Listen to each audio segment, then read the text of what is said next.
नीलकंठ वर्णी। संसार के सारे बंधनों को त्याग कर 29 जून सन 1792 की रात को अयोध्या से निकल पड़े। जीव प्राणी मात्र के कल्याण के लिए शुरू हुई उनकी इस अद्वितीय कल्याण यात्रा के प्रथम लगभग 4 महीनों में उन्होंने अयोध्या से अमरपुर, नैमिषारण्य, बरेली, नारदवन, हरिद्वार, श्रीपुर, गुप्त काशी, त्रियुगी नारायण और गौरी कुंड आदि स्थानों से होते हुए केदारनाथ की यात्रा की। केदारनाथ से सीधे बद्रीनाथ जाने का अति विकट रास्ता पार करके उन्होंने बद्रीनाथ की यात्रा की और शीत ऋतु में बद्रीनाथ से ज्योतिर्मठ होते हुए नीलकंठ वर्णी मानसरोवर की ओर बढ़ चले।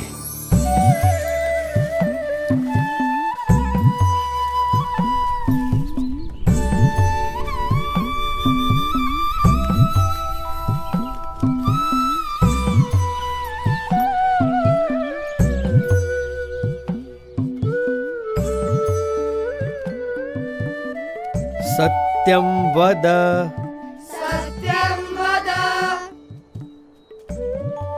धर्मं चर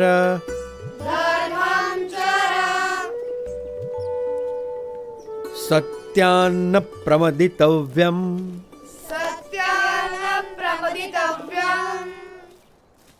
धर्मान्न प्रमदितव्यम्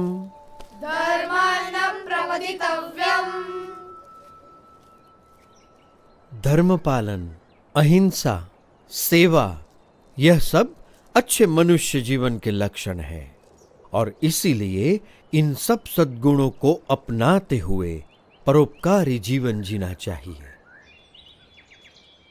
उसी में मनुष्य जीवन की सार्थकता है।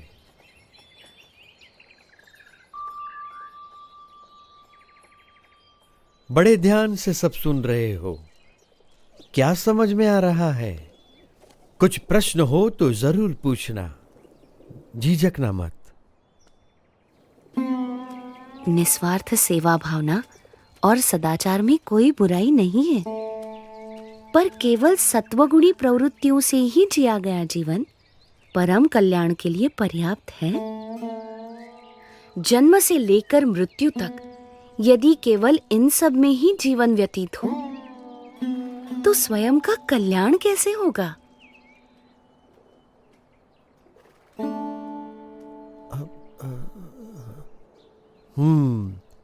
बड़े गुणी लगते हो, विद्याभ्यास भी लगते हो और तर्क भी बहुत अच्छी तरह से प्रस्तुत कर लेते हो। तो आप ही बताओ, आपका क्या विचार है? मनुष्य को कैसा जीवन जीना चाहिए? ऐसा जीवन जो उस उच्चतम विद्या को पाने के लिए जिया गया हो, जिसे जानने के बाद और कुछ भी जानना बाकी न रह जाए। पर ऐसी कौन सी विद्या है? ब्रह्म विद्या,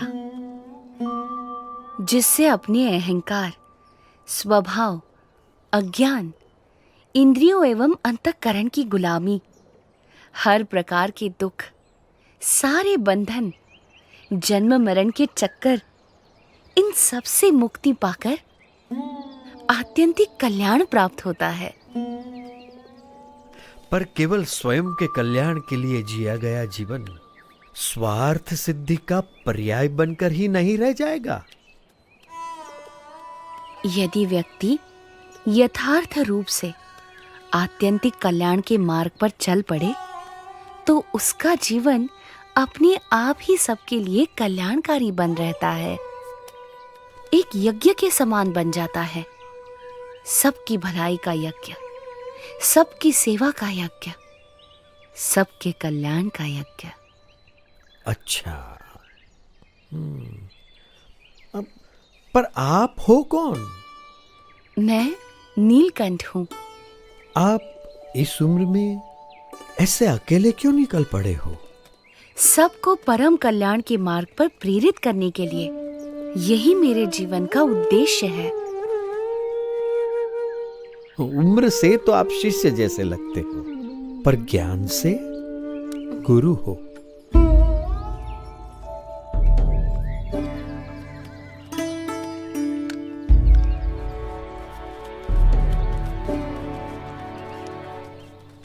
प्रणाम।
जन्म मनुष्य का दुर्लभ जानी, जो जन मुक्ति चाहवे।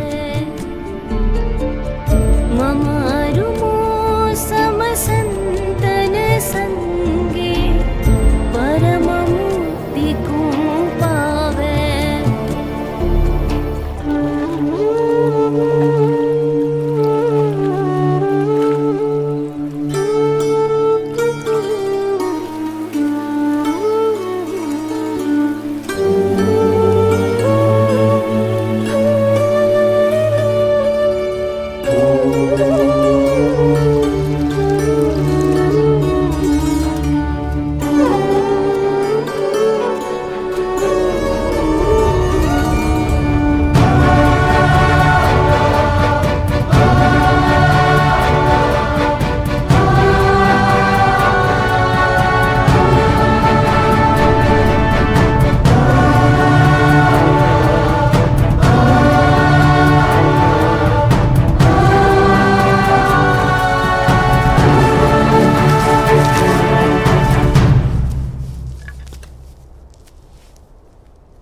मानसरोवर जाते हुए रास्ते में नीलकंठवर्णी पुण्यवंत तपोभूमि बद्रीवन में आए। वहां असाधारण तपश्चर्या करने का संकल्प लेकर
बद्रीवन में अविरत 3 मास तक असाधारण तपश्चर्या करने के बाद भी नीलकंठवर्णी और ऊपर मानसरोवर जाने के लिए उत्सुक थे और निश्चिंत थे।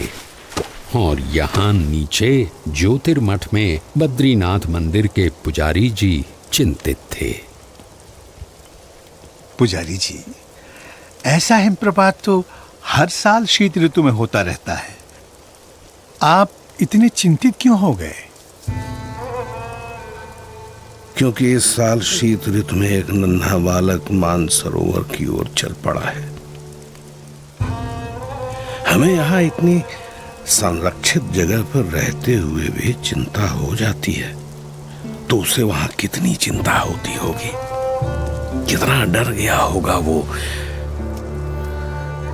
जिस भूमि पर शीत ऋतु में खड़ा रहना ही मुश्किल है, वहां अपनी यात्रा कैसे करता होगा वो। बर्फ के वीरान रेगिस्तान में केवल 11 साल का मासूम अकेला।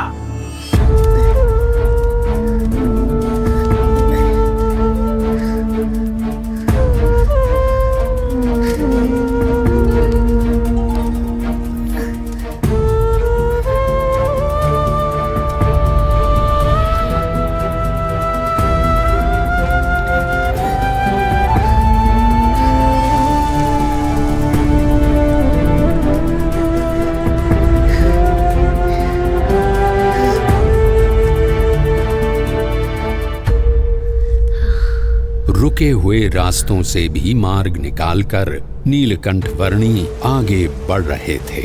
जहां ठंड से लड़ते लड़ते सूरज की किरणें भी हार जाती थीं, वैसे बर्फ के रेगिस्तान में सूरज से भी अधिक देदीप्यमान रहते हुए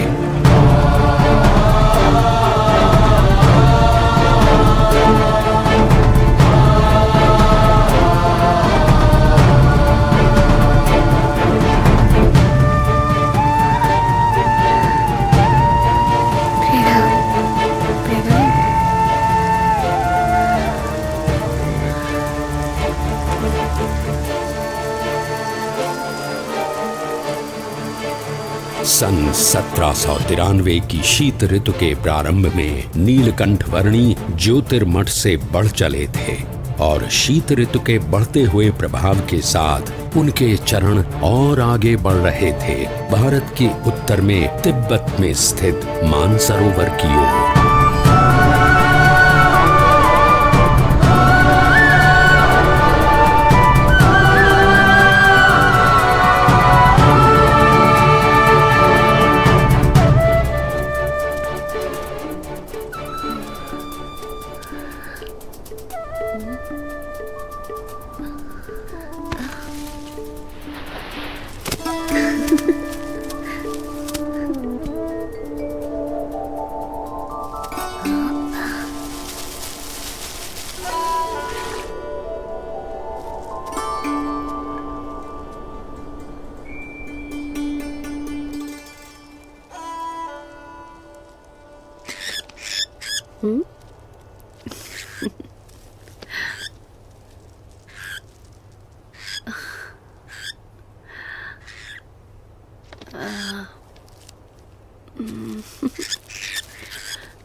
किसी भी प्रकार की आपदाओं से ऊपर उठकर अपनी यात्रा को अविरत रखने की स्वाभाविक प्रकृति के अनुसार नीलकंठ वर्णी बढ़ चले विश्व के सबसे ऊंचाई पर स्थित प्रदेश तिब्बत में।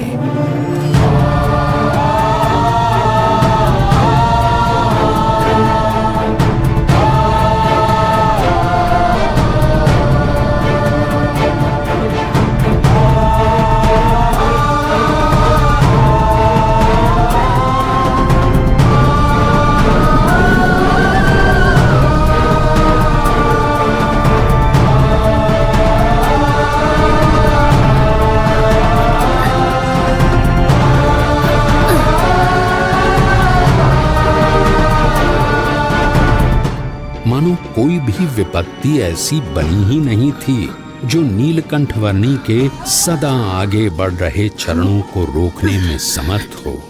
चाहे वो सफेद बर्फ से प्रतिबिंबित होकर आंखों को चौंधिया देने वाली सूरज की किरणें हों, या साक्षात मृत्यु के समान उमड़ते बवंडर।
नीलकंठ वर्णी ने अपनी यात्रा को जारी रखा, हिमालय के शिखरों से भरे हुए प्रदेश तिब्बत में।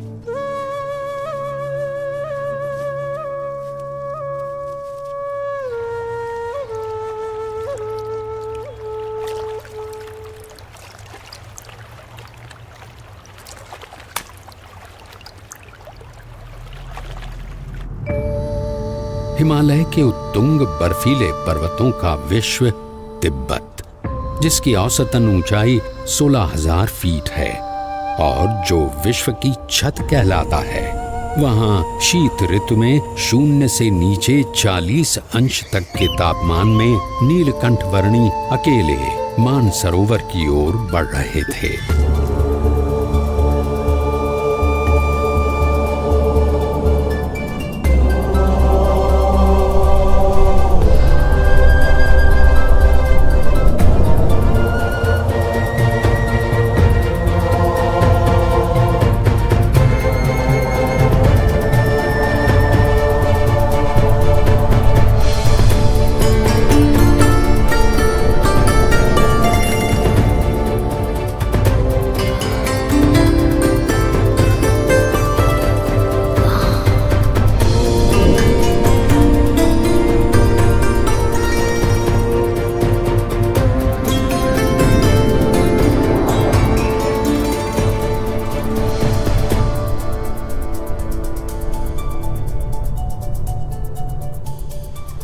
परमात्मनि यो रक्तो विरक्तो अपरमात्मनि।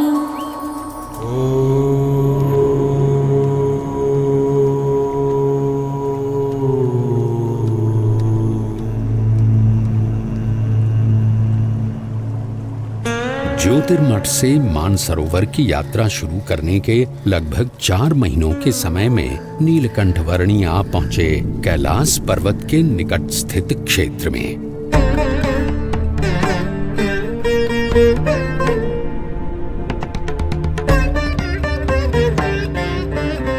लगभग 21,700 फीट ऊंचे कैलाश पर्वत की तलहटी में राक्षस ताल सरोवर के निकट लगभग 15,000 फीट की ऊंचाई पर स्थित विश्व के सबसे ऊंचे मीठे जल के सरोवर मानसरोवर पर नीलकंठ वर्णी आ पहुंचे।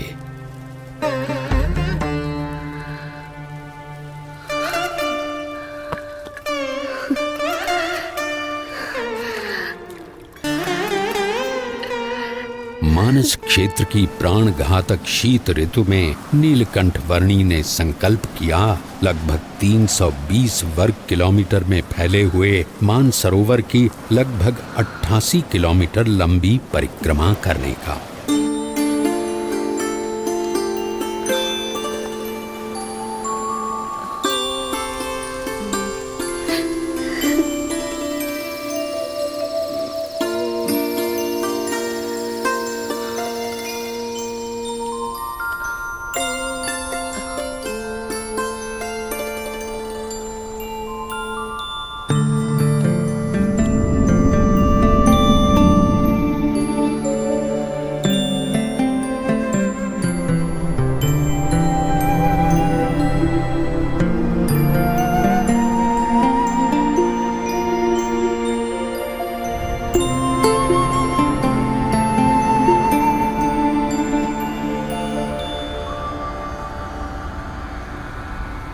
धर्म नियम और भक्ति क्रियाओं के पालन में कोई भी समझौता न करके नीलकंठ वर्णी मुमुक्षु मात्र के लिए जैसे एक उदाहरण प्रस्थापित कर रहे थे। जहाँ शीत ऋतु में पीने के लिए भी पानी की व्यवस्था उपलब्ध नहीं थी, वहाँ भी स्नानादिक नित्य नियमों का पालन करते हुए भक्ति पूर्वक नित्य पूजा के नियम को भी दृढ़ रखते हुए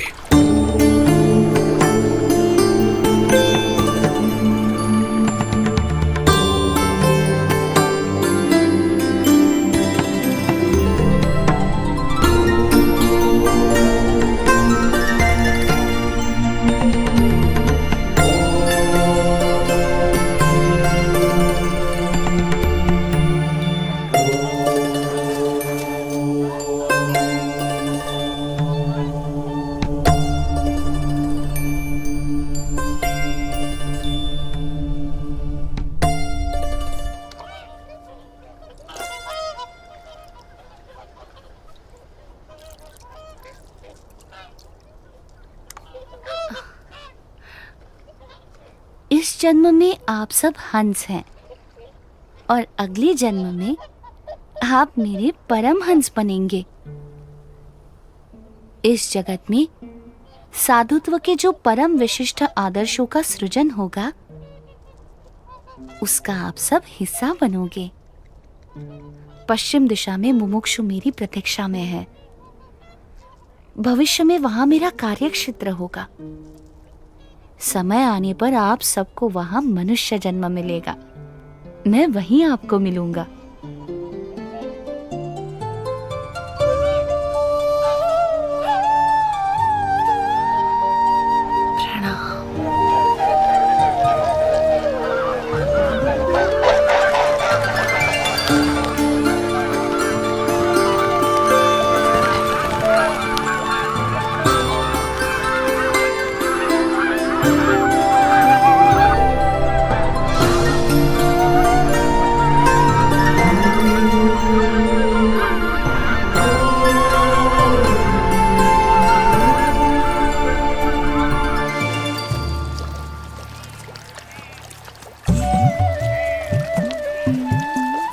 शीत ऋतु तिब्बत प्रदेश में बिताकर नीलकंठ वर्णी पुनः बद्रीनाथ जाने के लिए निकल पड़े।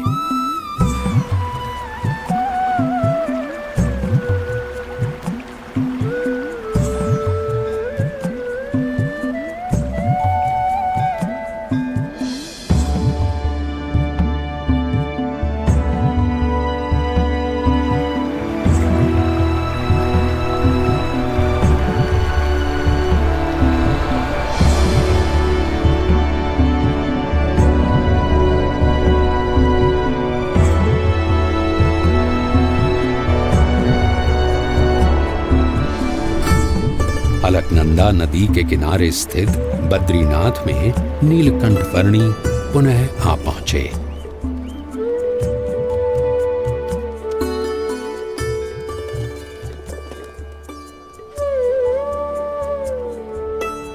जय बद्रीनाथ जी की जय बद्री विशाल, जय बद्री। ओ पुजारी जी आ गए।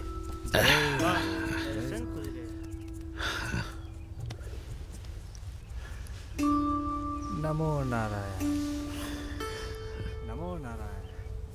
जय बद्रीनाथ पुजारी जी।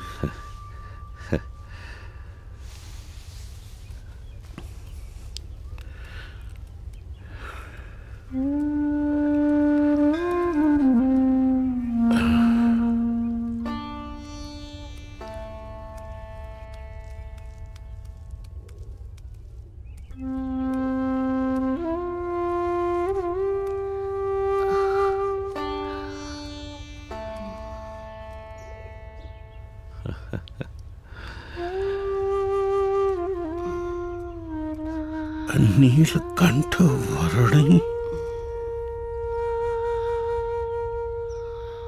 आप नीलकंठ वर्णी हो? जी पुजारी जी। अरे प्रभु,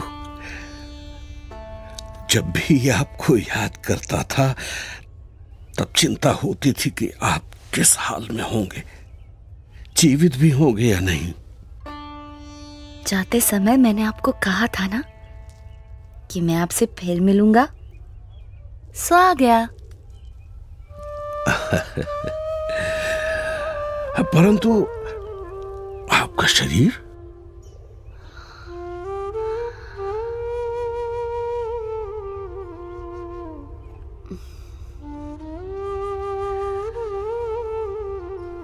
कितना दुबला पतला हो गया है।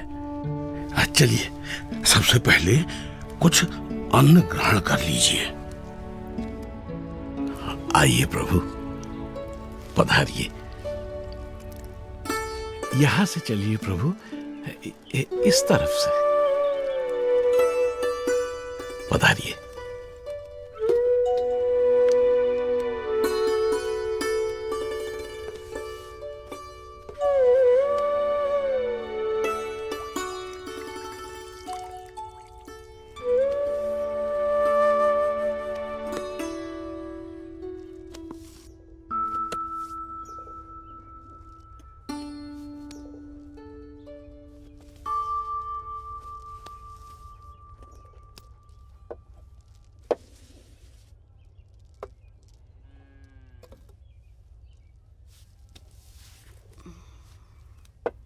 मानसरोवर जाने से पहले अंतिम भोजन आपके वहां ज्योतिर्मठ में किया था, और वहां से लौटकर प्रथम भोजन भी आप ही के यहाँ कर रहा हूं।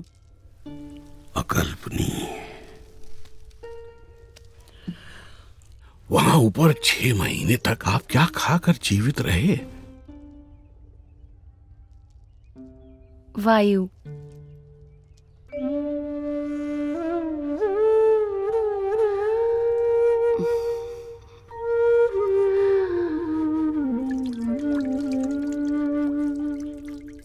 मुमुक्षुओं के भावों को परख कर उन्हें अपने संबंध से कल्याण के मार्ग पर प्रेरित करते रहने का नित्य क्रम नीलकंठ वर्णी ने अखंड रखा था।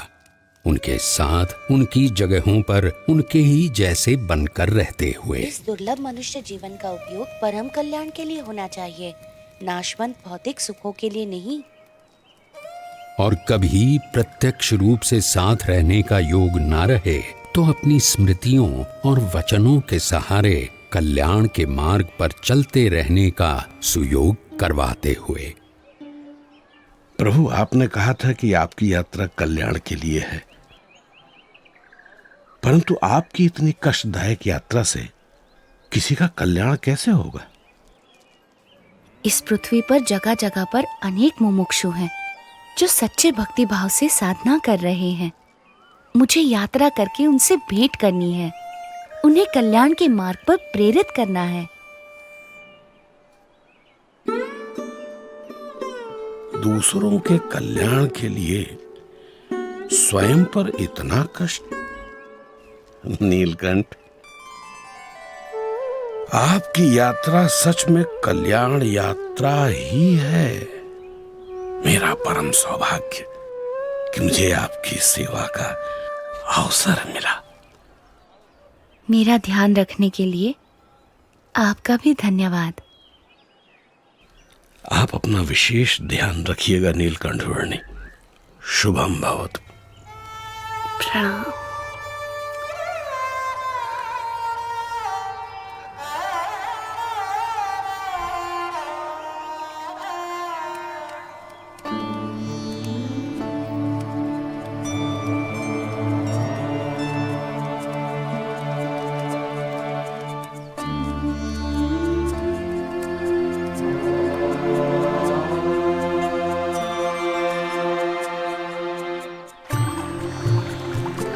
गंगा के प्रवाह समान अविरत और गतिशील ऐसी अपनी कल्याण यात्रा में नीलकंठ वर्णी बद्रीनाथ से गंगोत्री जाने के लिए बढ़ चले, और वो भी कोई सीधा सादा रास्ता न चुनते हुए बद्रीनाथ से सीधे गंगोत्री जाने के अति विकट मार्ग पर बर्फ की समाधि जैसे प्रदेश में बर्फ की आंधियों, बर्फ के प्रपातों और बर्फ के तांडवों को पार करते हुए।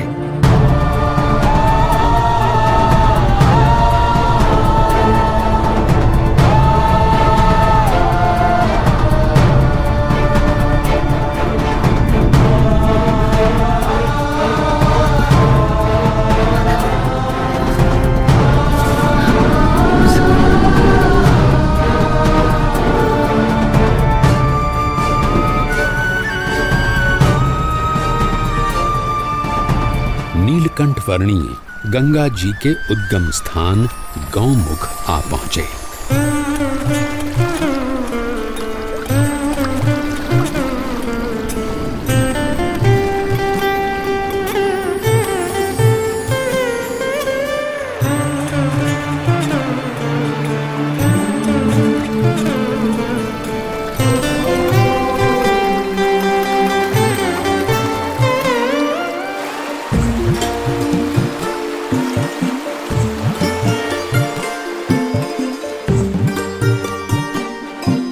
नीलकंठ वर्णी गंगोत्री आ पहुंचे और वहां से हरिद्वार आ पहुंचे। सर्वोत्कृष्ट कल्याण की प्राप्ति के लिए सच्चे गुरु के मार्गदर्शन के अनुसार दुर्लभ मनुष्य देह का उपयोग कर लेना चाहिए।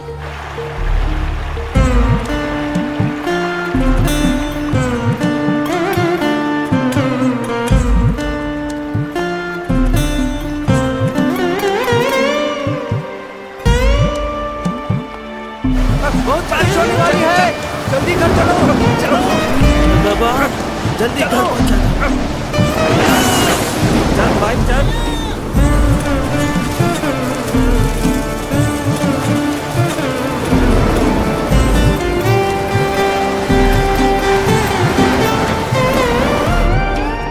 नीलकंठ वर्णी आ पहुंचे अयोध्या में, जहां से लगभग 1 साल पहले उन्होंने अपनी इस कल्याण यात्रा का प्रारंभ किया था। अरे गसीदार जी कैसे हो?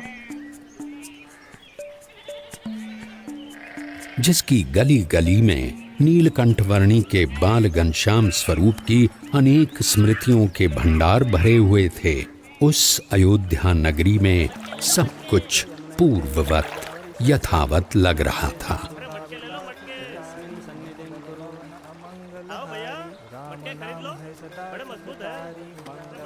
अरे भाई इधर उधर मत देखो, काम में ध्यान दो।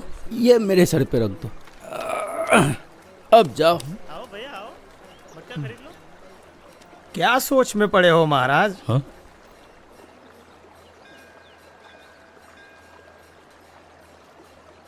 सोच रहा हूं कि ये संसार का चक्कर भी अजीब है। हर कोई अपने कारोबार में लगा पड़ा है, शायद ये सोचकर कि उनके बिना सब कुछ अटक जाएगा। पर सच तो ये है कि यहाँ एक दिन हर एक को अटक जाना है, और यहाँ से अटक कर वहां चले गए, फिर यहाँ का क्या? कुछ खास नहीं, थोड़े दिनों का विरह, थोड़ा रोना धोना, थोड़ा शोक, और उसके बाद वही उद्यम। सब कुछ यथावत, जैसे थे वैसे। किसी को किसी के होने या न होने से कुछ खास फर्क नहीं पड़ता। सब अपने अपने मसले में है। सही कहा आपने। हाँ? इंसान अपने नश्वर कार्यों में ही इतना मग्न है कि स्वयं परमात्मा भी उसके सामने प्रकट हो तो उन्हें भी पहचानने की तसदी न ले। परमात्मा सामने और प्रकट? हाँ, जब भी जीव को इस पृथ्वी पर मनुष्य देह मिलता है, तब परमात्मा किसी न किसी रूप में पृथ्वी पर जरूर प्रकट होते हैं। यदि मुमुक्षु को उनका यथार्थ प्रसंग हो तो उसकी मुक्ति का मार्ग खुल जाता है। वैसे यहाँ से मुक्तिनाथ जाने के लिए कौन सा मार्ग उचित रहेगा? बताओ भाई। यहाँ से उस तरफ वंशीपुर है, और वहां से उत्तर पूर्व दिशा में नीलगिरी पर्वत की ओर बढ़ते चलिए। अरे सब लोग यहाँ आ जाओ, चलो चलो, भोजन तैयार है। प्रणाम।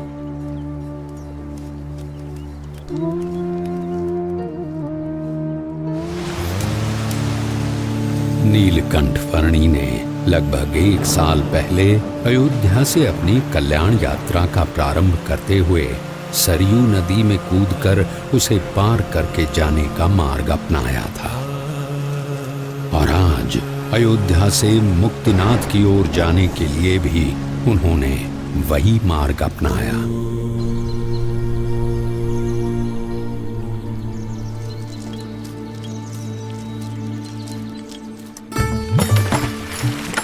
सरयू नदी को पार करके मुक्तिनाथ की ओर बढ़ चले नीलकंठ वर्णी हरैया गांव में आए। ये लीजिए, कुछ भोजन कर लीजिए वाणी जी।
प्रणाम प्रभु। बड़ी दिव्य और असाधारण प्रतिभा है आपकी। शायद आप वही है जिनकी भक्ति हम करते हैं, जिनके आशीर्वाद से हमारा राज्य, हमारा संसार चलता है। आपके आगमन से मेरे राज्य की धरती तो पावन हो ही गई है। अब कृपया मेरे राजभवन में पधार कर उसे भी धन्य कीजिए। आपके और आपके परिवार के बलिष्ठ संस्कार हैं, इसीलिए मैं आपके वहां जरूर आऊंगा।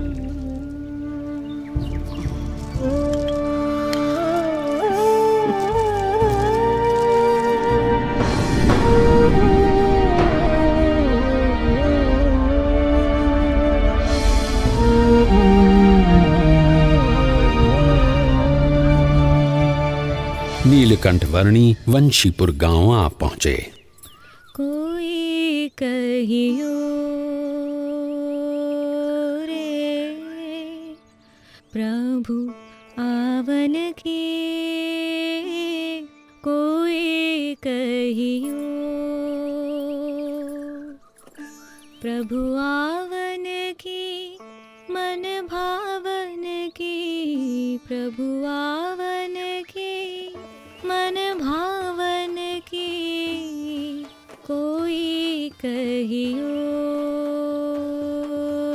रे प्रभु आवन की, कोई कहियो आपन भेजे मान परी ललचावन की। आपन आवे लिख नहीं भेजे मान परी ललचावन की। ये दो नैना कहो नहीं माने, ये दो नैना कहो नहीं माने।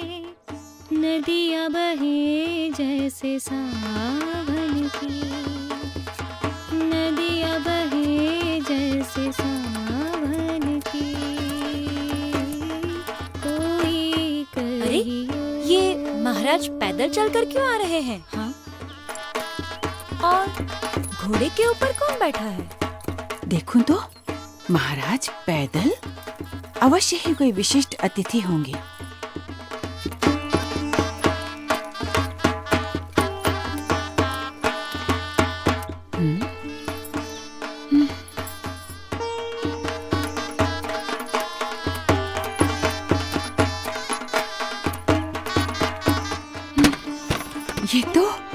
ये तो सच में कोई दिव्य व्यक्ति हैं। सब चलो, उनके स्वागत की तैयारी करो। जी महारानी जी।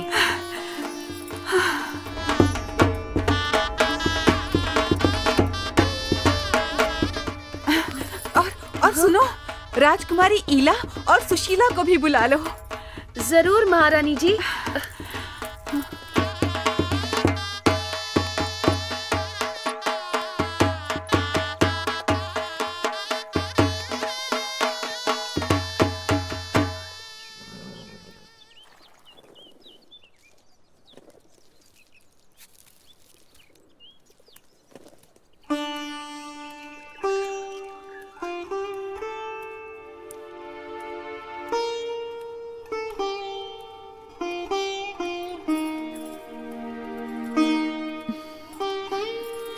प्रणाम।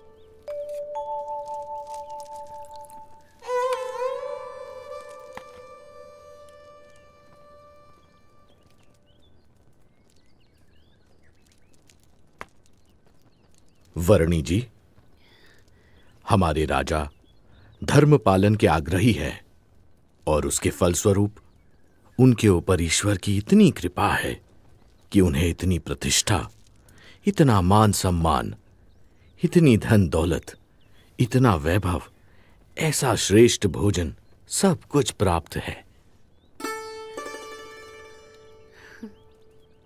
धर्म का संबंध केवल धन दौलत, पद प्रतिष्ठा, मान सम्मान, बाह्य वैभव और बाह्य व्यक्तित्व से नहीं, किंतु आंतरिक प्रतिभा से है।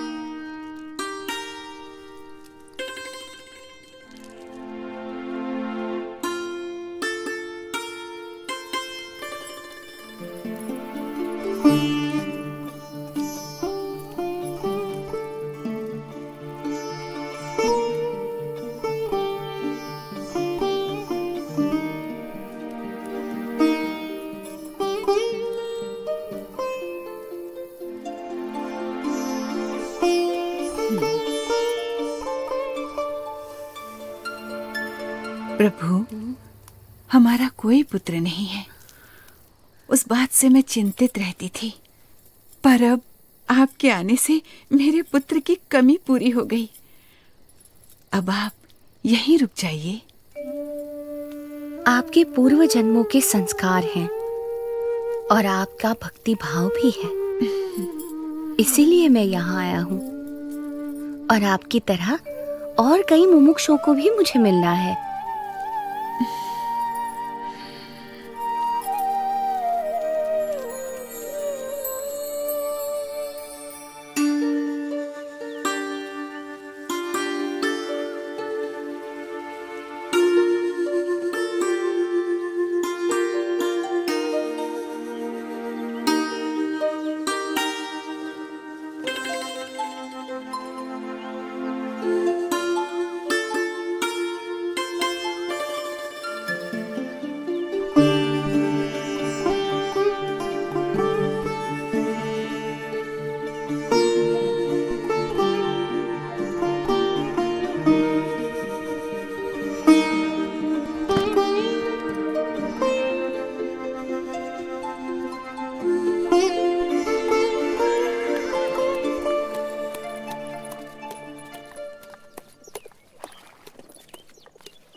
मन ही मन में बड़ा मुस्कुरा रही हो, क्या सोच रही हो? सोच रही हूँ नीलकंठ वर्णी कितने महान व्यक्ति हैं, सरल जीवन और उच्च विचार। और हमारी ईला और सुशीला भी कितने भक्तिभाव से उनकी सेवा में जुड़ गई हैं।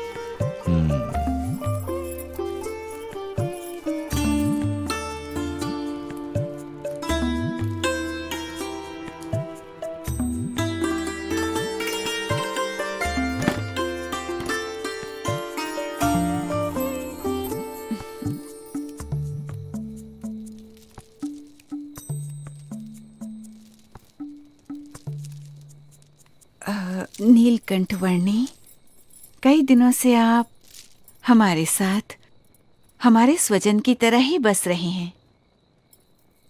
और केवल हम ही नहीं, पर यहाँ छोटा बड़ा हर कोई आपको अपना स्वजन समझने लगा है।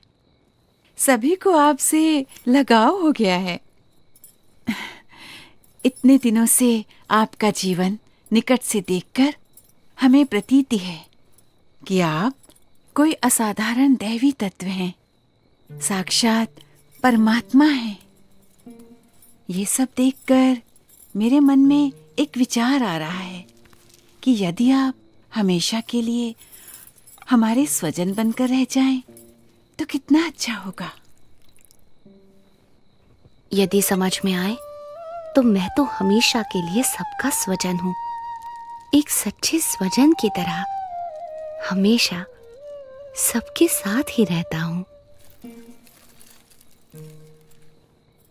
अब हमारी अपेक्षा है कि हम ये सब कुछ त्याग कर आपके चरणों में न्यौछावर करके मोक्ष के काम में ध्यान दें। और हमारी सारी धन दौलत, हमारी सारी संपत्ति, हमारा राज्य और ईला और सुशीला को भी आपको सौंप दें। हमारी पुत्रियों से ब्याह करके हमारा सब कुछ स्वीकार कर लीजिए नीलकंठ।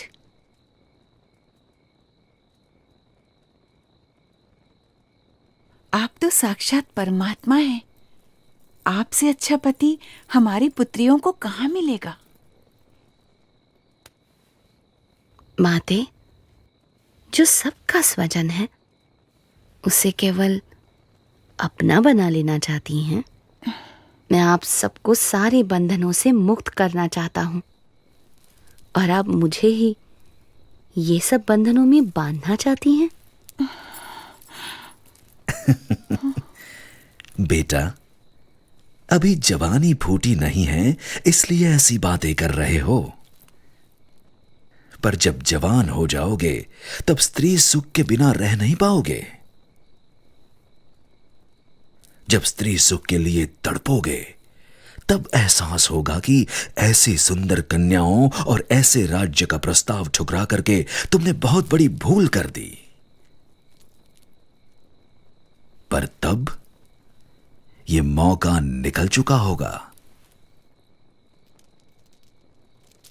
क्षमा कीजिएगा, पर आप मोह में अंध होकर मुझे जानते हुए भी मेरा असली स्वरूप भूल रहे हैं।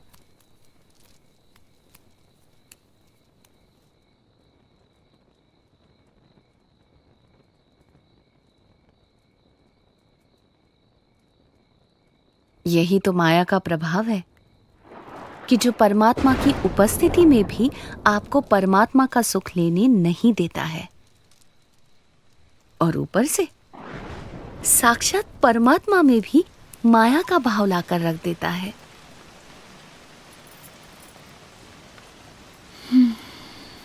माँ, पिताजी, ये नीलकंठ वर्णी तो निर्लेप है, निर्विकारी है। ये सब मोह माया से परम सुख के दाता स्वयं परमात्मा हैं। वे ऐसे क्षुल्लक लौकिक सुखों में क्यों बंधेंगे? हाँ माँ, मोह से मुक्त होकर और हमारी चिंता छोड़कर नीलकंठ वर्णी की महिमा को अंतर में दृढ़ रखो। हाँ बेटा।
सुबह से लेकर अब तक हमने नीलकंठ वर्णी को हर दिशा में ढूंढा, पर वो कहीं नहीं मिले।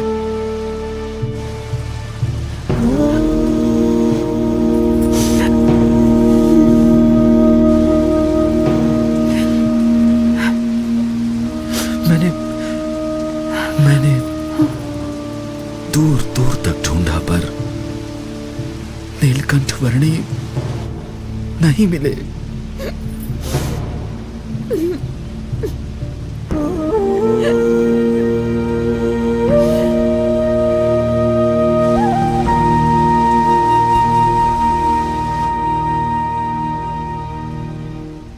माँ, वे चले तो गए हैं, पर हमें सच्ची समझ देकर गए हैं, हमारा कल्याण करके गए हैं। उन्होंने कहा था ना कि उन्हें तो अभी अनेक मनुष्यों का कल्याण करना है। हाँ। हाँ। वे कहते थे ना कि यदि समझ में आए तो एक सच्चे स्वजन की तरह वे हमेशा सबके साथ ही रहते हैं, वैसे ही वे हमेशा हमारे साथ रहेंगे। हाँ बेटा।